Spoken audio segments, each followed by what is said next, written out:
Welcome back to the channel. I just found a potentially dangerous fire hazard on our catamaran. Over the past few days, past 2 days actually, I've been chasing a weird electrical problem. And what I found is quite shocking. Here's our system. We have 1200 amps of lithium batteries.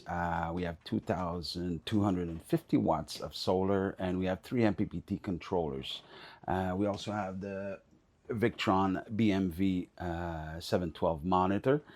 So sounds solid, but then something went wrong. The original panel here that's still connected, that was showing 15 amps on the house batteries, and the BMV was showing 13.2.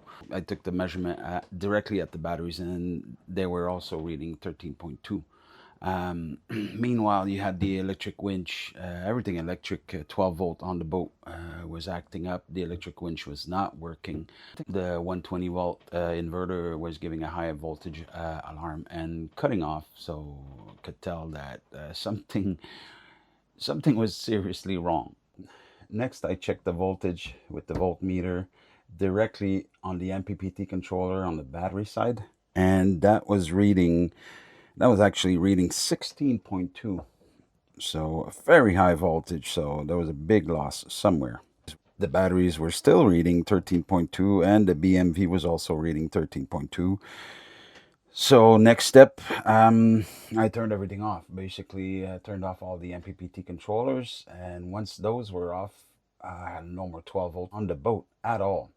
Step by step, I tested each MPPT controller individually, turning one on at a time, and again testing the voltage on the battery side, and all three of them gave me a reading of 16.2. So I also checked every single fuse to look for any voltage drop at the fuses directly. I checked every single connection. Everything was nice and tight. Then I tried turning off the main battery switches, positive and negative. The positive turned off without a problem. The negative would not budge. So then I went behind the negative switch. I jumped the two terminals, being very careful because you got a little bit of high voltage when you got that 16.2 at the MPPT.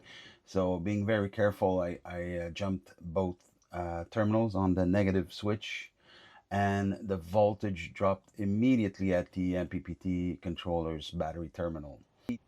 So that kind of fixed it because now I had 13.2 at the batteries still and the monitor.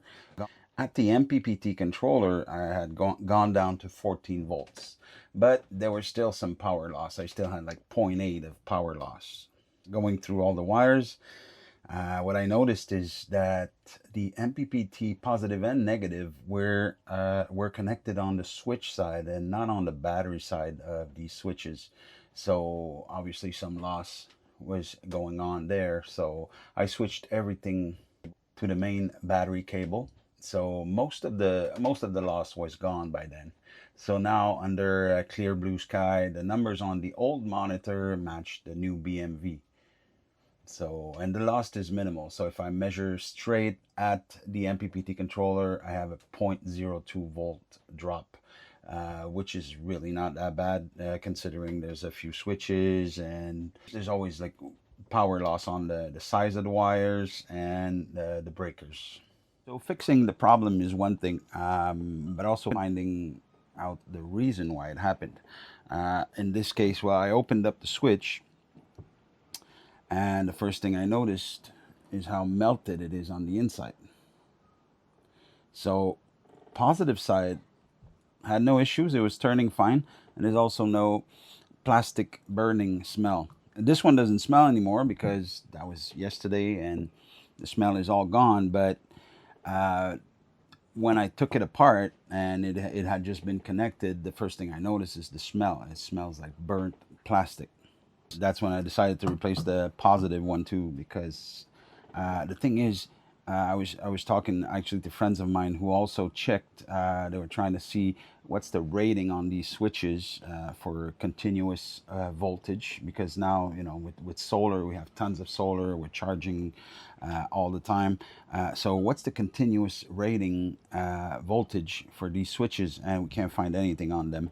So basically where we put the Blue Sea here has a 300 amp continuous voltage rating, which is pretty good considering the solar we have. It adds up to 220 is our max, like total max, but we never reached that anyways. So 300 amps makes sense.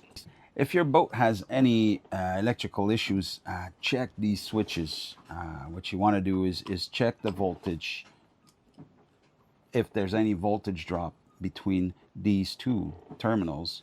And even if there's no voltage drop, there doesn't seem to be anything wrong. What I would highly recommend everybody to do is to do the sniff test. Get on your hands and knees and put your nose right up on the switch on a day where you've been charging with your solar on a sunny day for maybe an hour, or you've been running the generator to charge the batteries, and just do a sniff test when it's hot.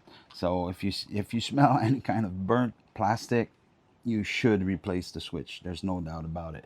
Don't wait until it's too late, because this is definitely a fire hazard. So on a side note, yesterday my wife asked, did you ask ChatGPT? Which I had not. And I decided to input all the information I had, all the numbers that I had, and with with the equipment that we have on the boat, and within a few seconds I had a full diagnosis. I was quite impressed because it saved me probably a few hours of diagnosing myself. It was quite impressive.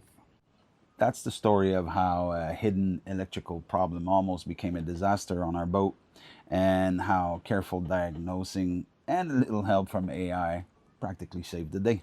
So, like and subscribe.